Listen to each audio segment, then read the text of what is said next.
You are listening to the Be a Better Being podcast, hosted by the founder of Better Beings, Michelle Zellner. Michelle's experiences have equipped her with knowledge and perspective, and for nearly 3 decades, she has been informing, influencing, and inspiring thousands on their journeys. This show spotlights guests of diverse backgrounds and areas of expertise, but they all align with Michelle's purpose and passion to help you be a better human being. There is something for everyone on their way to a healthier, happier life. Enjoy the show. Greetings. Thank you for tuning into the Be a Better Being podcast. I'm Michelle Zellner, your host, joined today by my friend, Kristal Alfonso. Super excited to have all of you listen to all of the wisdom that's going to come out of her. It is Veterans Day. I thought there is no better person to have on the show on Veterans Day than a veteran herself. We're going to dive into her background. We're going to talk a little bit about where we are now. She and I were kvetching earlier. A couple of middle-aged women just talking about middle age. And so, Kristal, thank you so much for coming on the show. Thanks for having me. Happy to be here. Yes. Well, I am ecstatic to have you here. As I said, you are a veteran, so thank you for your service. And I know you did some really incredible things when you were serving. And if you could just give us a little bit about your background and how some of that has shaped what you went on to do in the future, and then we'll just see where the conversation goes. Sure. Served in the Air Force for 20 years. I was a jack of all trades, expert of none. I couldn't keep a job. So I started out as an aircraft maintenance officer in charge of the aircraft maintenance on large aircraft. So all of your cargo, air refueling type airframes. Then I had the opportunity to go to pilot training, and I became a pilot myself. I flew KC-135s, which are air refueling tankers. And it's a 707 airframe. So we like to talk about how the 135, it's not your grandfather's Air Force, but it's his airplane. But these were the forerunners to the 737s and 757s that most of us fly today in, the civilian world, 747s to some, as well, but a smaller version of those planes. And then I jacked my spine up. So my flying days I had to say goodbye to. So then I had an opportunity to teach at the Air Force Academy, which led to an opportunity to go to a professional military education school. And that followed on to another school. So that resulted in me being an air power and space strategist. So I retired out of the National Security Agency there in Aurora at Buckley. I think it's now Buckley Space Force Base. That's how they call it. But I worked for the NSA Colorado, where we were involved with technical signals intelligence. And so where that led me to today is I do absolutely nothing related to government or military at all. But because I met my husband and he was a red wine drinker, and when 9/11 happened, he was deployed for the war in Afghanistan, and I was living in Spokane, Washington, combining 2 households, so I had nothing better to do. So a friend's like, let's go to a wine tasting with Carl, the wine guy. And since I only drank god-awful white Zinfandel from Behringer and Sutter Home, thinking I was chic with my pinky out, I decided, my husband did not, he only drank red wine. So I was like, I'm going to learn how to like red wine. And I'm very type A personality. So I was determined to learn how to appreciate it. And then at some point, Carl, the wine guy, kept saying, you should be smelling this and tasting that. And I'm like, oh, I do smell that.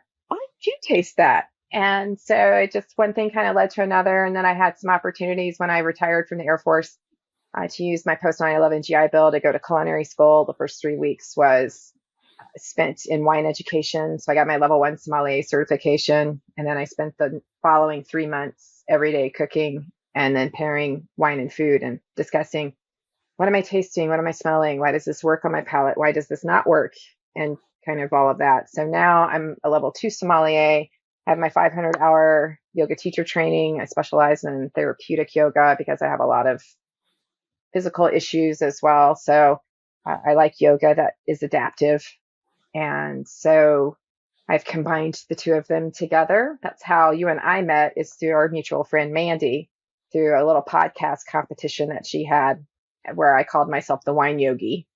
And now I do things like have restorative yoga sessions where we talk about wine, and we will actually try a little bit of wine to explore the olfactory system and your palate and notice what's happening physically when you consume wine, just kind of dropping into your senses and noticing things like if you have rosacea, oh, my face is warm because your blood vessels are opening up, and or just the early kind of things what alcohol does to us physically.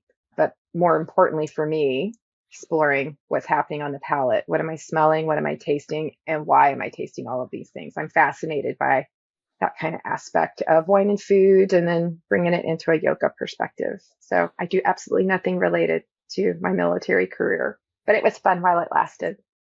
Well, I would imagine that a lot of the skills and traits that you developed through your military career have carried you forward into life.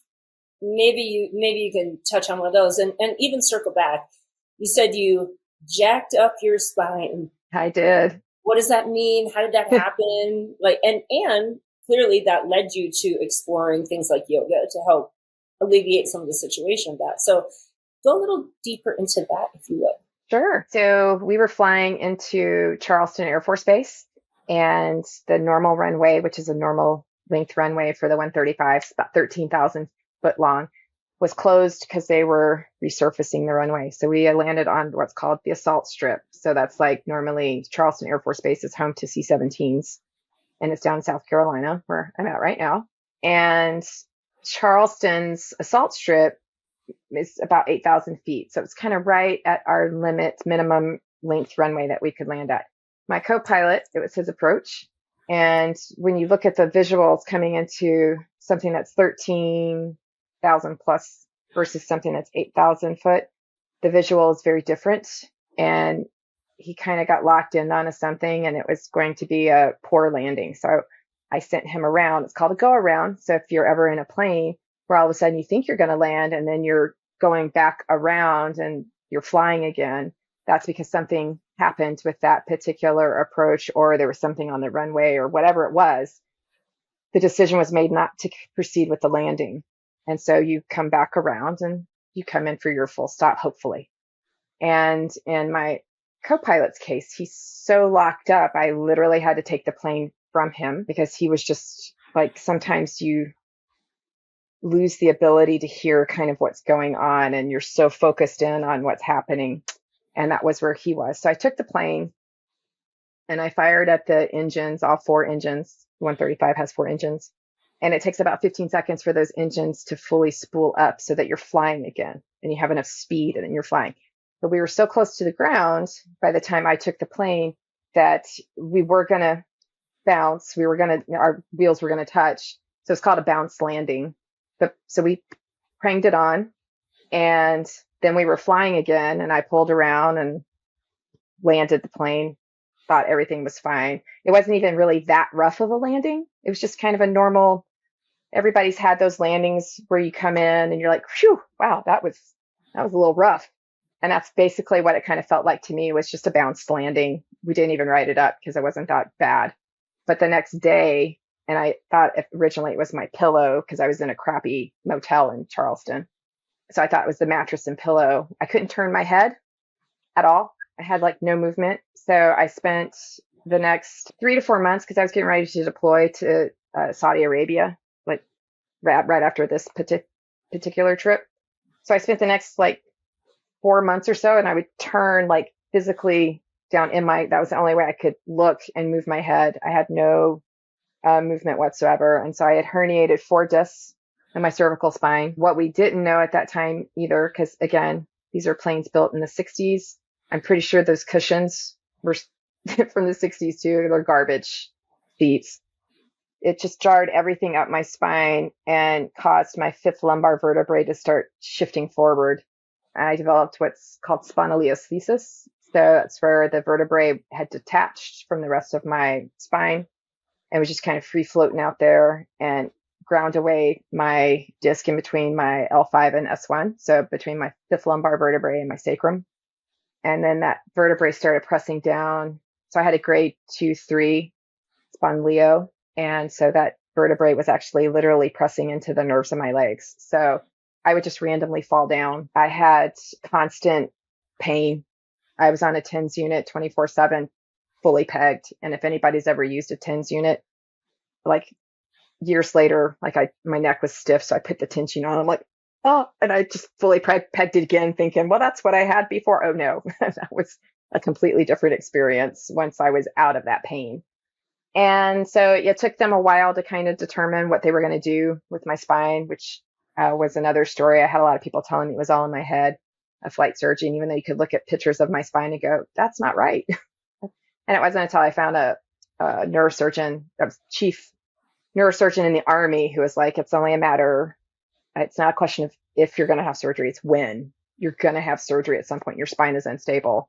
And he basically put me into a fetal position and took pictures of my spine. And then he had me arch as much as I could, which was not very much at that time. And he just measured it, how much it was shifting. And it basically was constantly moving back and forth, which is why I was in constant pain, as it eventually it was bone on bone, which is not supposed to be. So yeah, so then I had spinal fusion at L5S1, did not take. The bone fusion didn't take, but I still have rods and pins in there. I have a couple of screws loose. I literally have that medical diagnosis in my medical records. I have 3 screws loose. Not up here, although, but so yes, I still have my hardware in there, but through lifestyle change, making sure that I move and I kind of I've had to address what my core is now, because then I also a few years later, had an emergency C-section. So my core has now been cut, not only in the front, but along the back.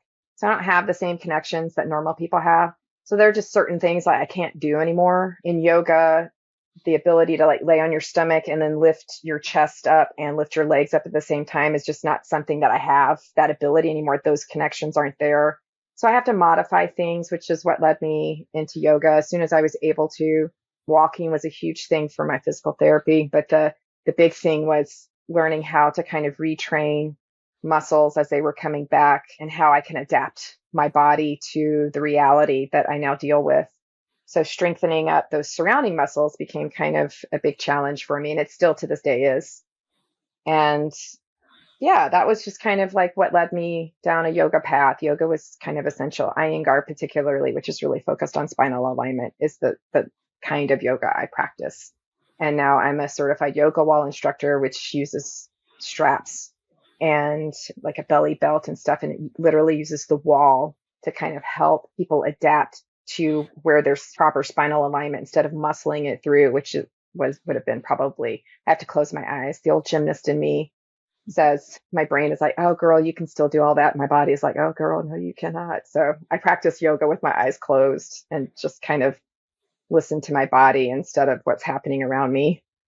And that's been. Well, so let me take quick interjection here. For context, at what age did this occur? And maybe, how long have you been dealing with this? Because I can imagine you're relatively young. You still are, of course, but relatively young when this pretty significant injury occurred, and probably many years of, like you said, chronic pain, debilitation. That's got to affect your mental health. It's got to affect you physically. It's got to affect how you're able to work or not work. So take us a little bit through that process, because I know there are a lot of people who have an injury, deal with chronic pain, maybe seek pharmaceuticals to alleviate the pain, feel, like their doctor said, oh, it's all in your head, or, oh, we have to do this. There's nothing you can do. You have to live with the pain, whatever. And clearly you were an advocate for yourself.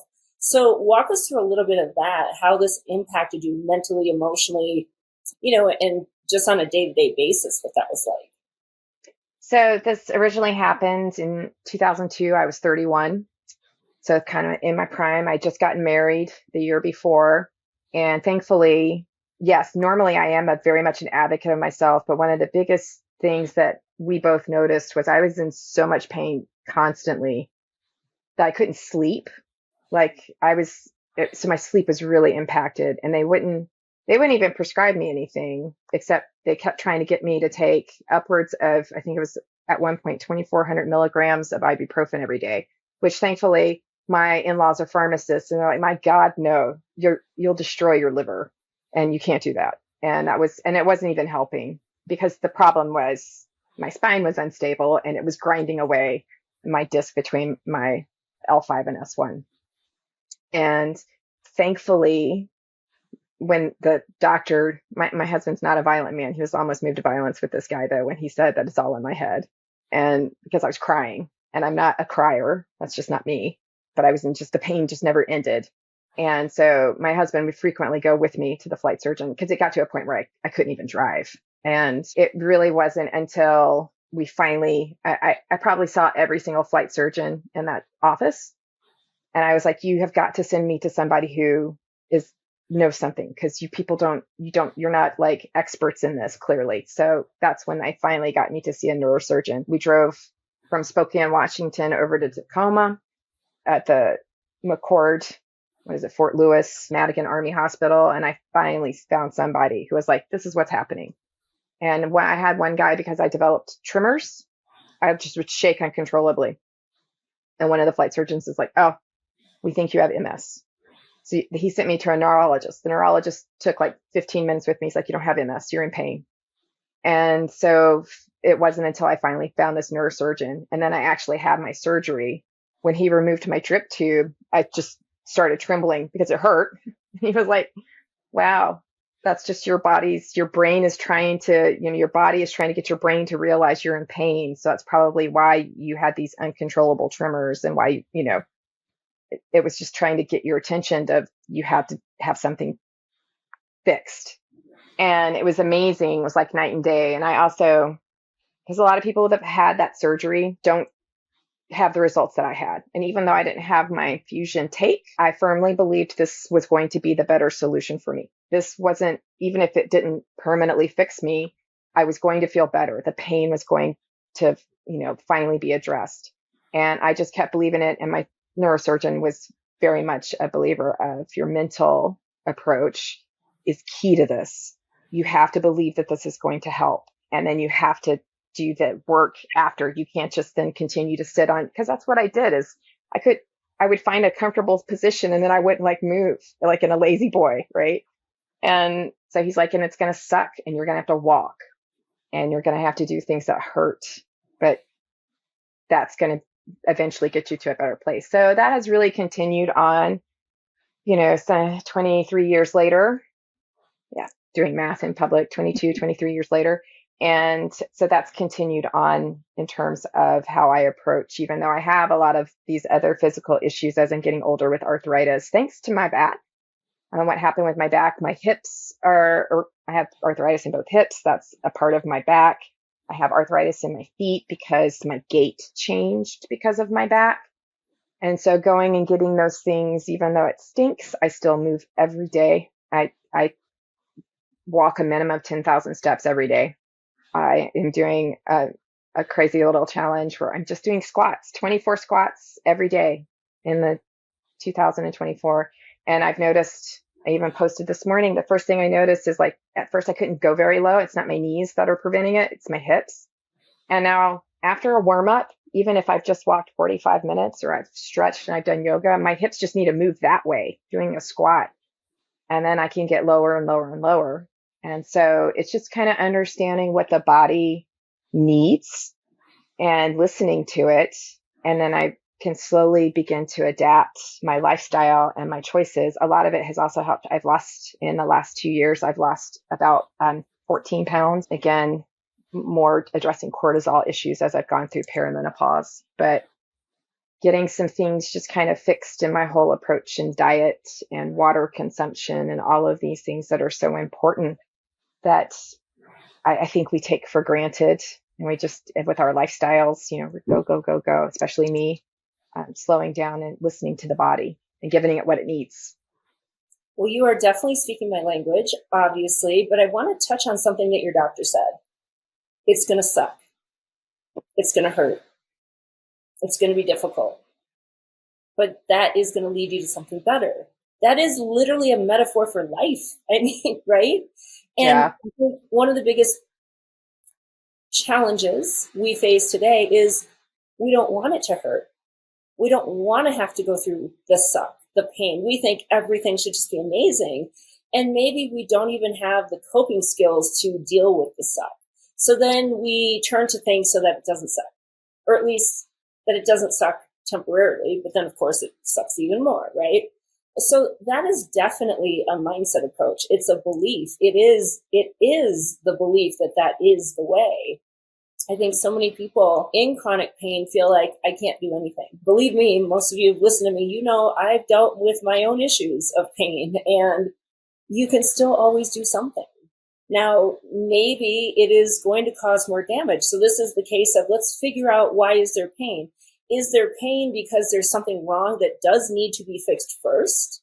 Or is the pain actually part of the growth and getting you stronger? Because there is a big difference, right? And as you mentioned, it is a holistic lifestyle approach. So talk about, I love how that, I'm guessing that experience, obviously growing up a gymnast and doing those things as well, but really got you connected to body awareness, and clearly your fascination with that part of your palate with wine, as well as being connected to listen to your body through yoga, right? All of that mind-body connection, the ability to understand what our body needs.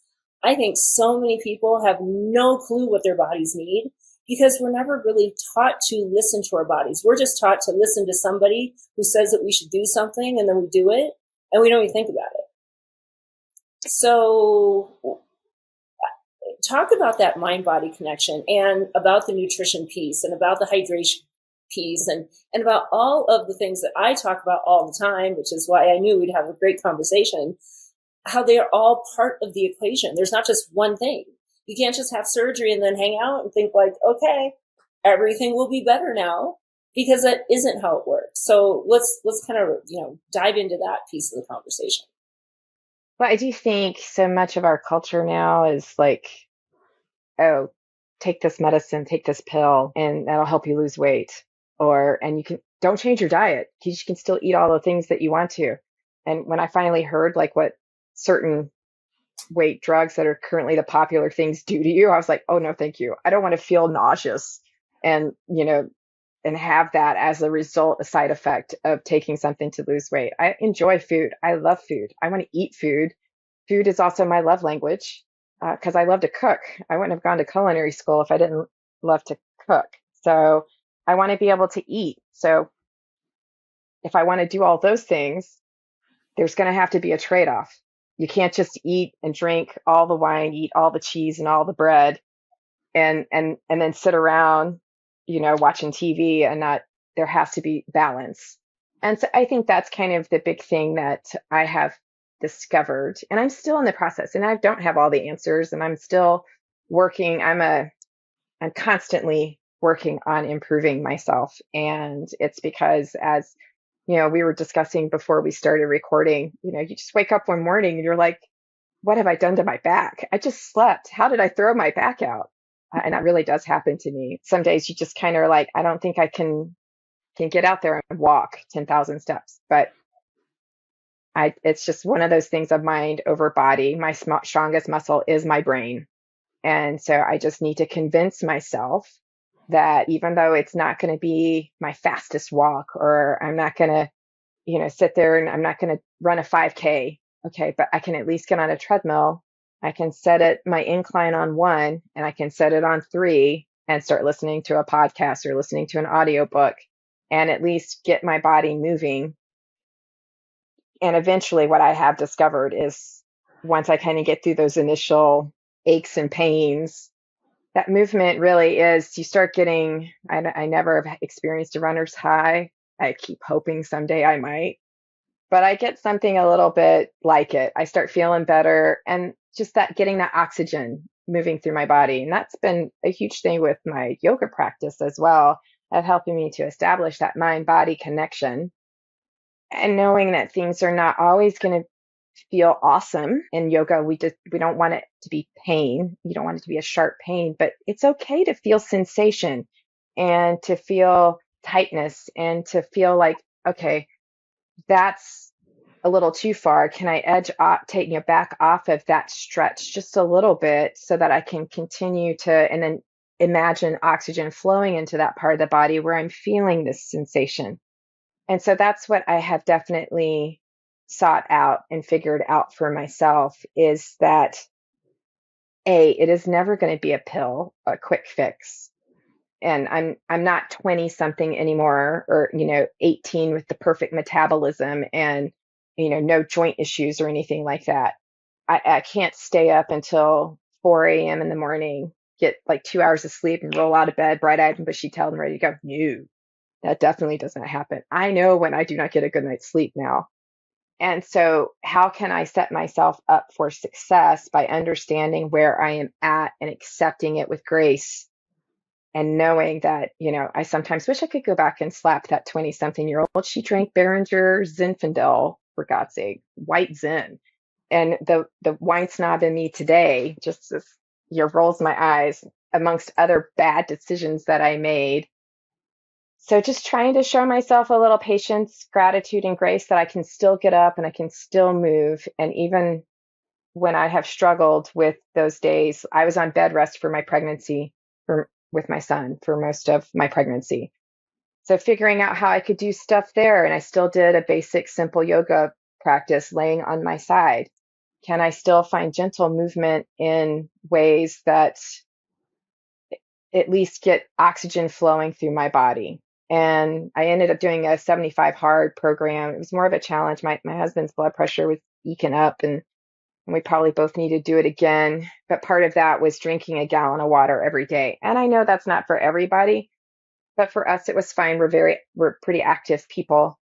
And I realized I wasn't drinking enough water. I thought I was drinking a lot of water, but I really wasn't. And drinking half my weight in ounces in water is not enough for me. I definitely need more water. And once we kind of both realized that, and it was also because everybody's like, how can you drink that much water? I'll be peeing all night. I was like, well, you can't start at 4 o'clock in the afternoon. You got to start as soon as you wake up. You got to rehydrate after you've slept for 8 hours and not consumed any water. And so once I kind of started doing that habit, then lots of other things just kind of built from there, because then I wasn't as hungry because I was satiating my thirst, which I was before associating with hunger. The reality was I was just chronically dehydrated. And so I just really, there's so many simple things that we could all do that even if we'll never run a marathon, which that was always something I wanted to do, but I'm never going to run a marathon. I'm happy if I will go walk the Boulder at 10K, go climb a 14er, and I'm not going to do it in any,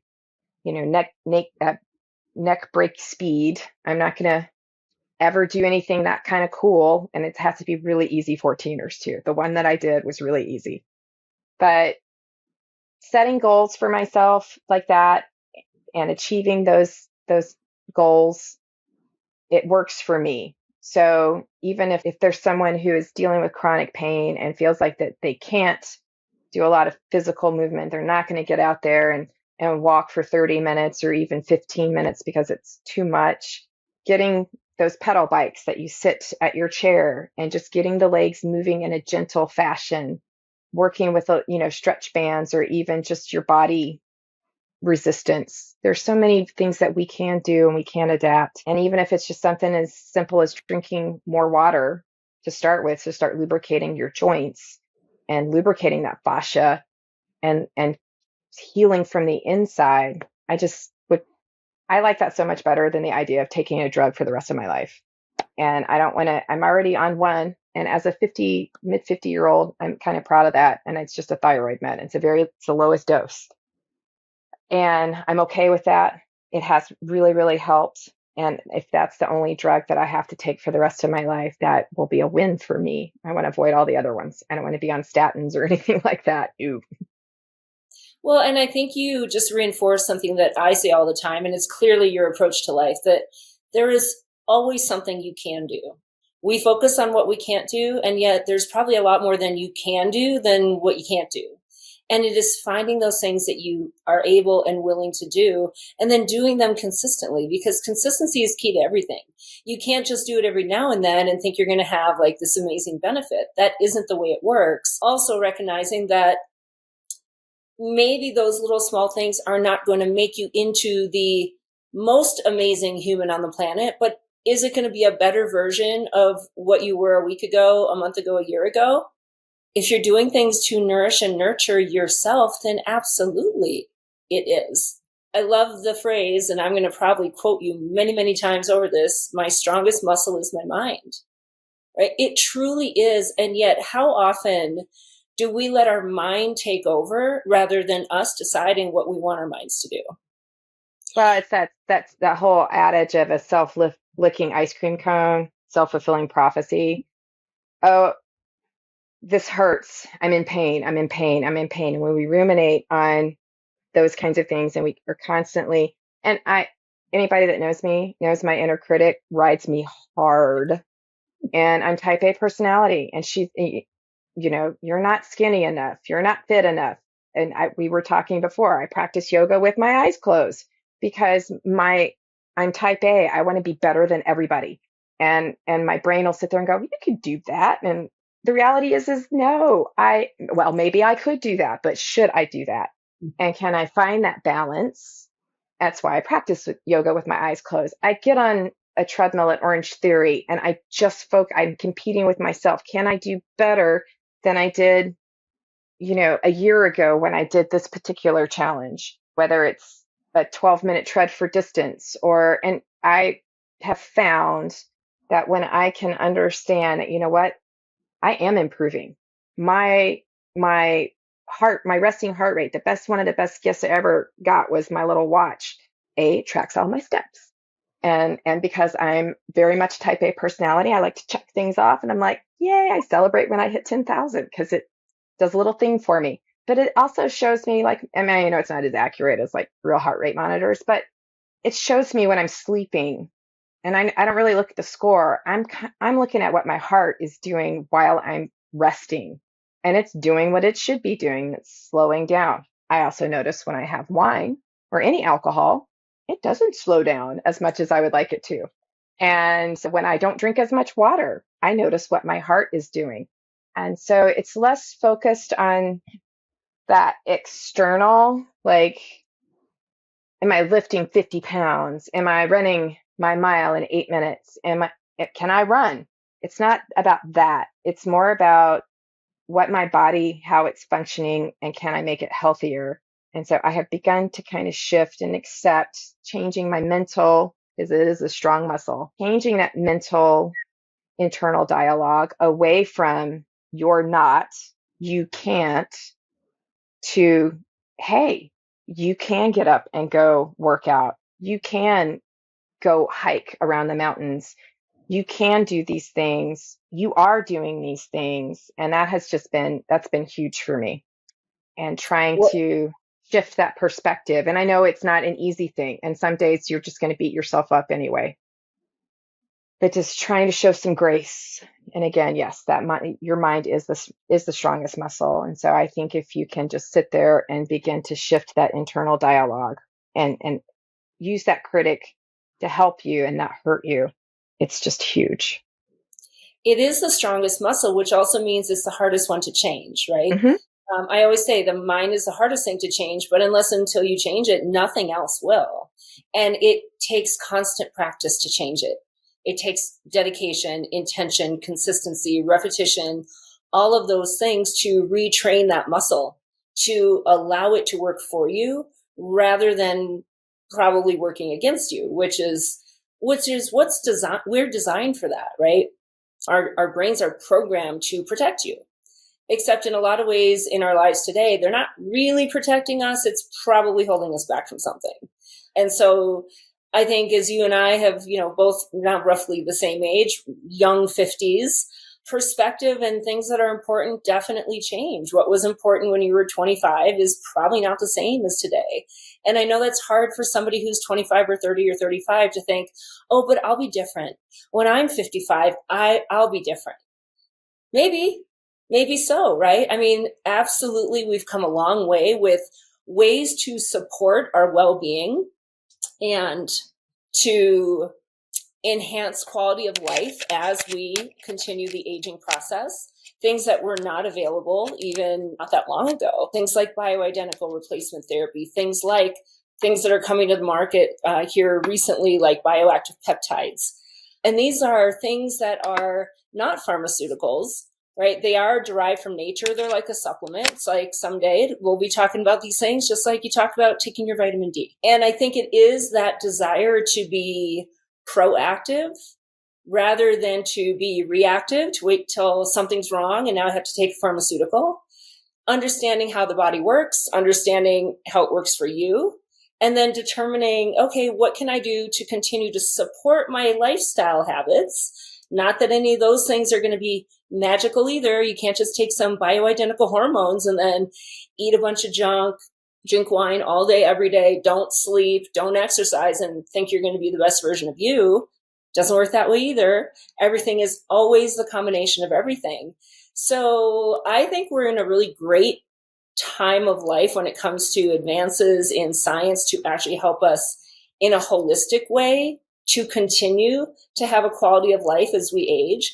And then for generations coming up behind us, there's a good chance they won't even deal with some of the things we deal with because they'll have decades ahead to be able to be proactive if they choose to, right? But also because of modern life, there's a lot more stimulus coming their way that makes that really easy thing in the moment really tempting, even though that really easy thing in the moment probably will lead to something hard later.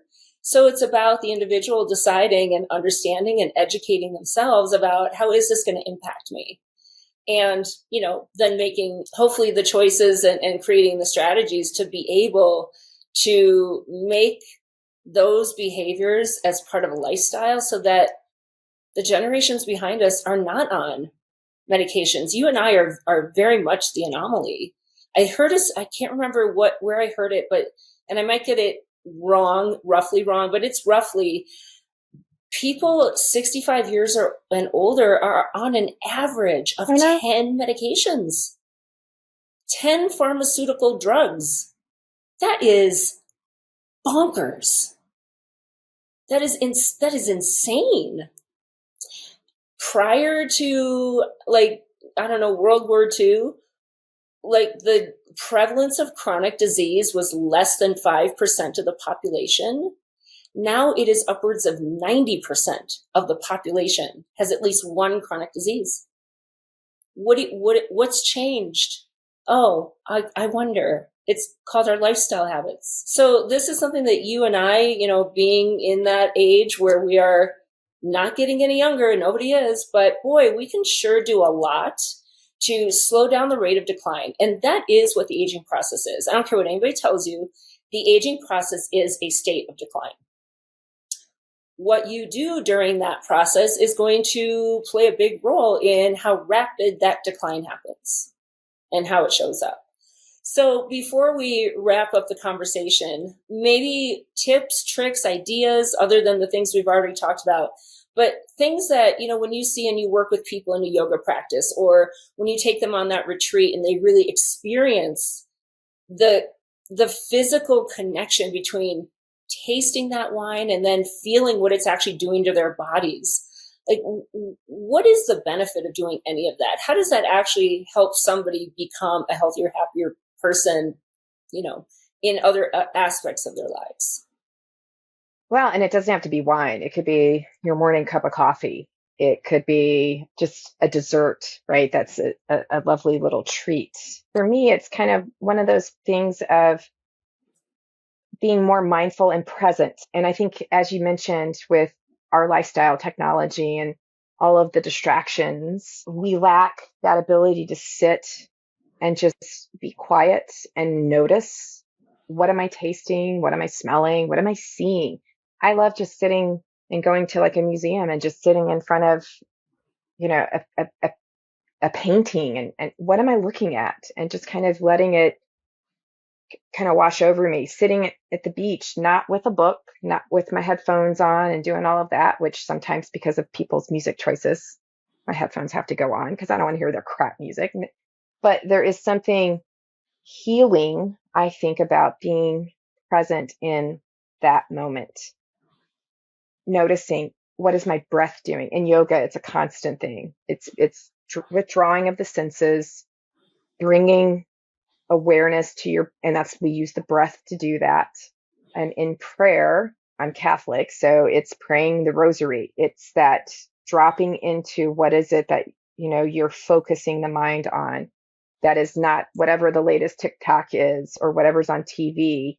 It's noticing what's happening on the inside and maybe kind of in that immediate outside vicinity, like what is before you. And I just think people, as I said, we're so quick to find easy solutions, to take a pill and be fixed, to change our mental health, to change our physical health, instead of, and it does suck, instead of doing that hard work of I love Ted Lasso. I'm a huge Ted Lasso fan. I think it's a great TV show. If you're going to watch a TV show, to me, that's one of the good ones. And one of the characters says, the truth will set you free, but first it's going to piss you off. And that is so true. And I feel the same way about addressing our ailments. You'll eventually get there with persistence and working at it. May not get to like the expectation of perfection, but who will ever experience that? But it will set you free, and it will kind of, I think, get you to a place where you can be satisfied with life. And that's just my goal. Is I want to be in my 70s and still walking every day and feeling good and comfortable in my body. I don't want to be taking a laundry list of pharmaceuticals. I don't want to follow the adage of better living through chemistry, especially if I can take charge of it myself and change my body chemistry with diet and change my overall fitness with movement and water consumption. I want to be able to enjoy my wine and my cheese and my bread, but I also know that I can't drink it all and eat it all. That moderation in everything, moderation in my movement. That's why I walk more than I get on a treadmill and run, because with my spine issues. And when I say I run, I really don't. It's like literally one kind of treadmill, and the rest of the time I'm walking everywhere. But taking these steps for women, it's resistance training, and it's building my muscle, because my muscle is what's going to keep me burning my fat and being strong and supporting all of the structural issues that I have happening. If I don't have that muscle development and that muscle strength in there, then that's going to lead to osteoporosis and all of these other chronic things that if I don't take steps today, I will have to face tomorrow. The truth will set you free, but first it will piss you off, which means I have to do these things now, even if I don't want to. It's important that I do them so that later down the road, I'm not having to deal with the ramifications of the choices I've made today. Because it is hard now or harder later. Exactly. One of Michelle's mantras that she lives by. So yeah, I love it. Kristal, as I knew, this would be a great conversation. We zigged and zagged and we dipped into lots of things. And I know there's a lot of people who are going to pull different nuggets from this conversation. So thank you for coming on and sharing your wisdom and being part of the show and part of the mission to help people be better beings. And everybody listening, now you get to do that. You just get to go and be a better being. Thank you for listening to the Be a Better Being podcast. We hope that what you heard today inspires you to embrace this journey of life with an open mind, a kind heart, and a willingness to learn and evolve. If you have a show topic idea or would like to be a guest, please visit betterbeings.net and fill out a contact form. Until next time, go and be a better being.